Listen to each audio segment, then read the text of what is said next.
ಇವತ್ತು ಭಾರತ ದೇಶ ಹೃದಯಾಘಾತದ ರಾಜಧಾನಿಯಾಗಿದೆ, ಸಕ್ಕರೆ ಕಾಯಿಲೆಯ ರಾಜಧಾನಿಯಾಗಿದೆ, ಅಧಿಕ ರಕ್ತದ ಒತ್ತಡದ ರಾಜಧಾನಿ ಆಗಿದೆ.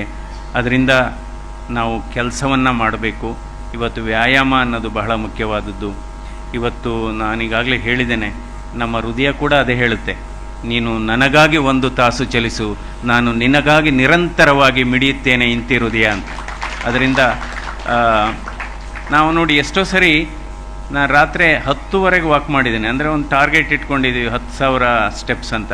ಒಂದೊಂದು ಸರಿ ಇದೇನಾಗುತ್ತೆ, ನಾವು ಪಾರ್ಕಲ್ಲೂ ವಾಕ್ ಮಾಡೋಕ್ಕಾಗಲ್ಲ, ಅಲ್ಲೇ ಬರ್ತಾರೆ ಜನ. ಈ ದೇಹ ಒಂದು ಐಸ್ ಕ್ರೀಮ್ ಇದ್ದಂಗೆ ಅಂತ ಹೇಳಬೇಕಾಗುತ್ತೆ ನಾನು. ನೋಡಿ, ಐಸ್ ಕ್ರೀಮು ತಿಂದರೂ ಕರಗುತ್ತೆ, ತಿಂದೆ ಇದ್ರೂ ಕರಗುತ್ತೆ. ಆದರೆ ಈ ದೇಹನೂ ಅಷ್ಟೇ, ದೇಹನೂ ಐಸ್ ಕ್ರೀಮ್ ಇದ್ದಂಗೆ. ಈ ದೇಹ ಯಾವ ರೀತಿ ಕರಗಬೇಕು ಅಂದರೆ ಒಳ್ಳೆಯ ಕೆಲಸ ಮಾಡಿ ಕರಗಬೇಕು. ನೀವೇನಿಲ್ಲ, ಯಾರ ಹತ್ರನಾದ್ರು ಒಂದು 4 ನಿಮಿಷ 3 ನಿಮಿಷ ಜಗಳಾಡಿ. ಮೊದಲು ಬ್ಲಡ್ ಪ್ರೆಷರ್ ಚೆಕ್ ಮಾಡ್ಕೊಳ್ಳಿ. 120/80 ಇರುತ್ತೆ.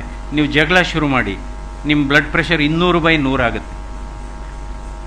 ನಿಮ್ಮ ಹೃದಯದ ಬಡಿತ 70 ಇದ್ದದ್ದು 190 ನಿಮಗೆ ಕೇಳುತ್ತೆ. ನಿಮ್ಮ ಕೈಯೆಲ್ಲ ಶೇಕ್ ಆಗುತ್ತೆ. ನೀವು ಅನ್ಕೋಬೋದು, ಚೆನ್ನಾಗಿ ಬೈದೆ, ಚೆನ್ನಾಗಿ ದಬಾಯಿಸ್ಬಿಟ್ಟೆ ನಾನು, ಹಾಗೆ ಹೀಗೆ ಅಂತ ಹೇಳ್ಬೋದು. ಅದರದ ಮೊದಲ ಡ್ಯಾಮೇಜ್ ಆಗೋದು ನಿಮ್ಮ ಶರೀರಕ್ಕೆ.